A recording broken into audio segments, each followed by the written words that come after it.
కొత్త రాష్ట్రం, 15,000 కోట్ల రూపాయలు ఆర్థిక లోటు ఉంది.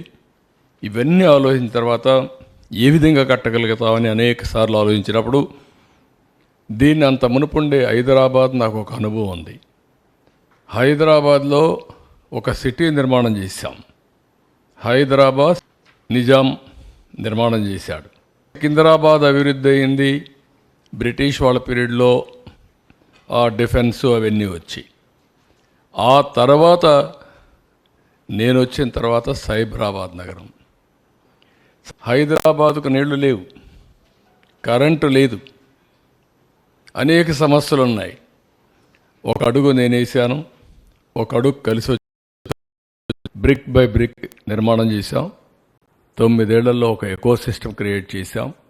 ఈరోజు ఎవ్వరు కూడా దాన్ని రివర్స్ చేయలేని పరిస్థితి తీసుకొచ్చాం.